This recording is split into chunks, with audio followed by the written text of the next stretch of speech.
ये पृथ्वी हम इंसानों के अलावा घर है करोड़ों प्रकार के पशु पक्षियों और जीव जंतुओं का।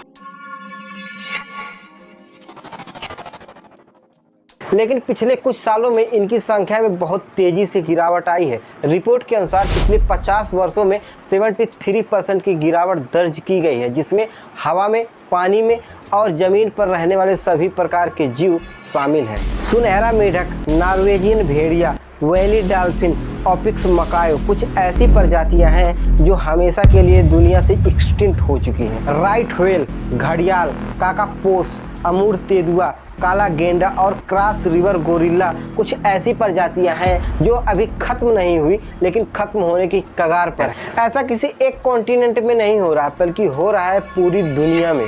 यहाँ आप सोचो तो क्या हुआ, पक्षी और जानवरों की संख्या घट रही है, इनसे हम इंसानों को क्या फर्क पड़ता है? लेकिन आप यहाँ पर गलत हो, क्योंकि इससे असल में फर्क पड़ता है। अगले कुछ मिनटों में मैं जो आपको बताने वाला हूँ वो सुनकर आपकी सोच कंप्लीट बदलने वाली है, क्योंकि मैं उसमें बताऊंगा कि ऐसा क्यों हो रहा है और इसका इफेक्ट क्या पड़ रहा है हम इंसानों के ऊपर।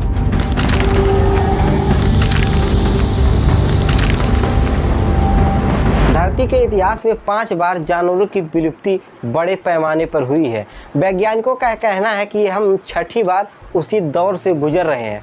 इस बार वाला ज़्यादा खतरनाक है क्योंकि इस बार रिस्क पर है इंसान। इसके पीछे सबसे बड़ा कारण बताया जाता है क्लाइमेट चेंज, लेकिन क्या वो इकलौता कारण है? नहीं।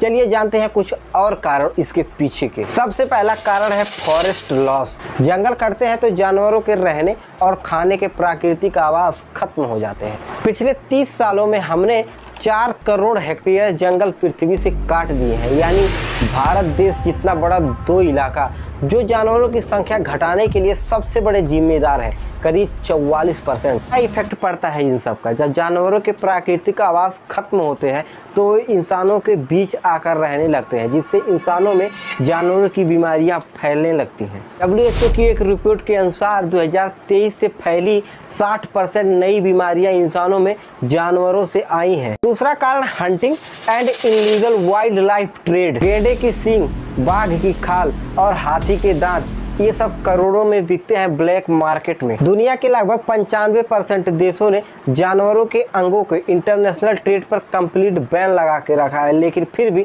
अवैध रूप से जानवरों को मारा जा रहा है उनके अंगों के लिए। सिर्फ 2023 में 3000 से ज्यादा हाथियों को मार दिया गया उनके दांतों के लिए अफ्रीका में। तीसरा कारण पॉल्यूशन एंड क्लाइमेट चेंज। इन सब के अलावा दुनिया का बदलता क्लाइमेट और हवा पानी में बढ़ता पोल्यूशन भी जानवरों के लिए जहर पैदा कर रहा है। हर साल 1 करोड़ टन से ज़्यादा प्लास्टिक समुद्र तक पहुंचता है, जिससे समुद्र में रहने वाले जीव विलुप्त होते जा रहे हैं। इन सब को मिलाकर एक इकोसिस्टम कोलैप्स देखने को मिल रहा है।